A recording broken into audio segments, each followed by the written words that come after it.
Реставрация и ремонт собора показали, что 800-летние деревянные конструкции, образующие крышу, прогнили, не способны выполнять свою функцию и подлежат замене. Разбор и замена очень долгое и дорогое. Это означало работу кранов, заморозку объекта на годы, разбор сложной конструкции и тому подобное. Гораздо проще сжечь, оставив лишь каменный остов, который потом легко доработать. Остов и фундамент Нотр-Дам скальные, крупный литой камень, сделанный по технологиям каменщиков.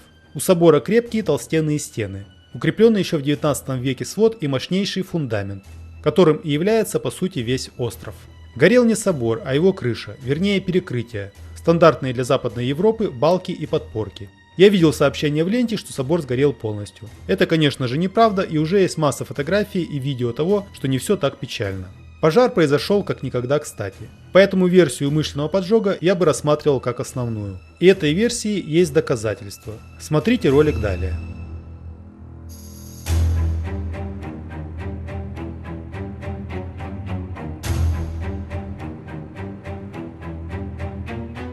Интересно почитать, что написали СМИ по поводу следствия.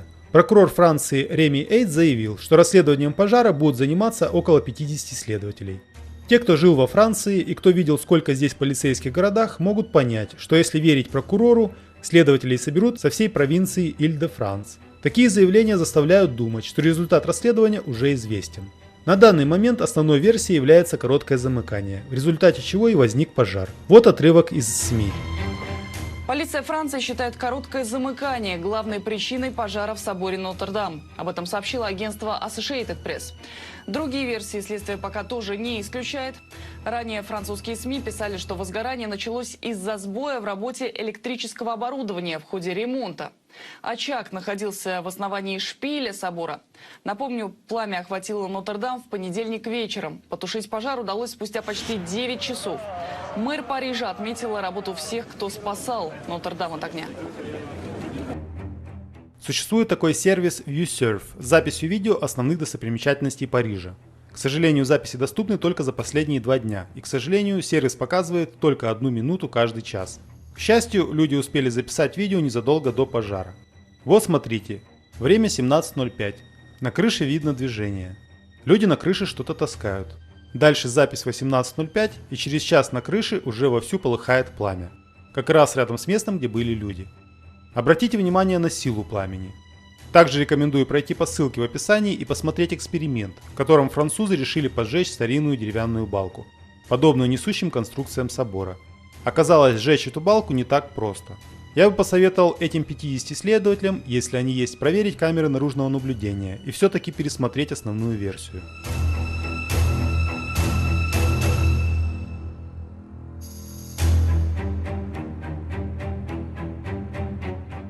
Теперь перейдем к альтернативным версиям пожара в соборе. Для начала я хочу ответить на вопрос, есть ли такое явление, как альтернативная история во Франции.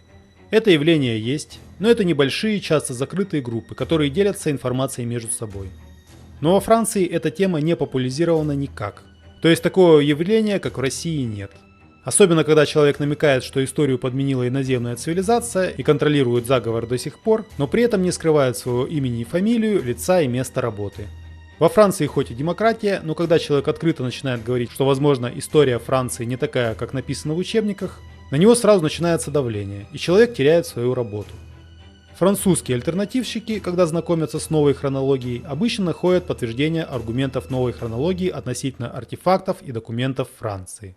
Итак, что касается альтернативной версии пожара собора Парижской Богоматери.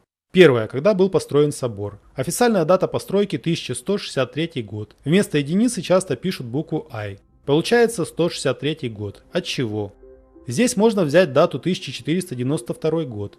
Примечание, согласно современной хронологии. Объясню эту дату позже. И дата постройки основания собора получается 1655 год. Год, в общем-то, примерный. И как здесь не вспомнить эту паузу в строительстве собора, которую я заснял прошлым летом. Между 1350 годом и 1780 годом была большая пауза в строительстве. И это достаточно странно, если учесть, что с 1177 года по 1245 год построили собор уже с современным видом, но без шпиля. Почему я упоминаю про шпиль, скажу позже. Строили 68 лет. Это большой срок. Получается, что многие строители просто не дожили до окончания этого этапа. Далее немного математики. 1350 год минус 1245 год равно 105 лет. 1780 год минус 105 – 1675 год. Примерно середина 17 века. Насколько правомерно считать с 1492 года. В некоторых документах 19 века я нашел упоминание истории Сибири 17 века. И здесь упоминаются года от 135 до 155. Этот счет ведется с 1492 года. Именно в этот год на Руси, согласно официальной версии истории, вместо константинопольского календаря, использовавшегося с 988 года, введен византийский календарь. Начало года перенесено с 1 марта на 1 сентября. А вот если почитать западные источники, то можно прочитать следующее. 1492 год считается значительным годом в истории Запада, Европы, христианства, Испании и Нового Света, в частности, из-за ряда значительных событий, имевших место в этот год. Некоторые из этих событий включают завершение реконкисты в Испании, открытие Европы Нового Света и изгнание евреев из Испании. В России примерно в это время распадается Золотая Орда, и по одному из предположений, Скифия после крещения начинает именоваться Россией. Впрочем, это тема для отдельного ролика. Далее, мне мой французский коллега подсказал, что с соборами во Франции есть одна странность. Во многих значимых соборах, например, таких как Дижонский собор, или другой пример, Реймский собор, примерно одна история. Основаны в 13-14 веках, возведение башен сильно затянуто. Но вот колокола на них поставили только в 19 веке. Это же касается собора Нотр-Дам-де-Пари, колокол которого поставили только во второй половине 19 века. Во время своего посещения я сфотографировал фотографии и стенд с историей реставрации собора в середине 19 века. Здесь даже нарисовали картинку, как строили этот шпиль во времена глубокого средневековья, как он выглядел в 17-18 веках и как его реставрировали во время этой большой реставрации 19 века. Однако можно найти много фотографий 19 века, где собор изображен без шпиля, начиная с гравюры 1800 года, где никакого шпиля не было, и конструкция собора была немного другой. Здесь я хочу опять вернуться к изображению официальной истории собора, на которой шпиль был возведен только в 1265 году. Получается, что мои расчеты нужно опять пересмотреть, и теперь можно вывести дату начала строительства собора следующим образом. 1265 минус 1163 равно 102 года. 1863 минус 102 примерно 60-е годы 18 века. Когда статью с фотографиями с отсутствующим шпилем опубликовали французские коллеги, был предпринят следующий шаг. Было объявлено, что шпиль был снесен во время революции 1793 года, и сказано, что с этого момента собор стоял без шпиля. Автором гравюры считается Жан-Франсуа Гарнерей, хотя существует мнение, что все-таки эту гравюру нарисовал его сын, Эмброуз Луи Гарнерей. Но опять хочу вернуться к подробным этапам строительства собора, которые я заснял, когда там был. По ним получается, что шпиля уже в 1350 году не было, и не было его до 1863 года. С этими сведениями опять можно пересчитать дату начала строительства собора, и это выходит примерно середина 17 века. Я думаю, что после ремонта в соборе повесят другие картины и описания. Здесь я жалею только об одном, о том, что не сфотографировал каждый лист с текстом. Идем дальше. Чем примечателен собор Парижской Богоматери? В этом соборе короновался Наполеон I Бонапарт в 1804 году, и он был первым правителем Франции, который короновался в этом соборе. До него Людовик XVI короновался в Реймском соборе. Таким образом, символика пожара в соборе Нотр-Дам-де-Пари следующая. Это конец эпохи той республики, которую создал Наполеон. Теперь наступает эпоха новой Франции. И есть еще одна любопытная деталь в этом пожаре. Самый большой колокол во Франции весом 13 тонн находился в Нотр-Дам-де-Пари. И колокол это носит название Эммануэль. Имя это совпадает с именем текущего президента Франции, который перед пожаром хотел обратиться к народу и которому пришлось отменить это обращение. Обращение было связано с беспорядками во Франции в последние месяцы. Скандально известное издание Шарли Эбдо опубликовало обложку нового журнала с карикатурой на ситуацию с пожаром. Главный герой карикатуры Шарли Эбдо, если вы вдруг не узнали, президент Франции Эммануэль Макрон.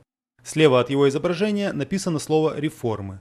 «Я начну с несущих конструкций», говорит Макрон на обложке журнала. Собор будет реконструирован так, как захочет текущая правящая элита. Но какое оформление они придадут ему? После пожара все вспомнили еще один интересный момент. В 2005 году русская писательница Елена Чудинова опубликовала книгу со скандальным названием «Мечеть Парижской Богоматери, 2048 год». Согласно предсказанию этой книги, к 2048 году власть в стране уже принадлежит мусульманам, а все церкви в стране уже стали мечетями. Книгу не все издательства хотели публиковать, был большой общественный резонанс. Пожар 15 апреля 2019 года произошел как раз в то время, когда по стране прошла серия поджогов церквей. Год назад стало известно, что правительство передает церкви для переделки их в мечети. Это сделано по причине того, что в стране уже достаточно много мусульман, которым некуда ходить молиться. В случае с Нотр-Дам-де-Пари, я думаю, что в ходе текущего ремонта ему придадут другой смысл. Например, сделают храмом всех религий. Для начала. Это очень толерантно и с текущей политической ситуацией корректно. Но что будет дальше, мы увидим, но возможно не скоро.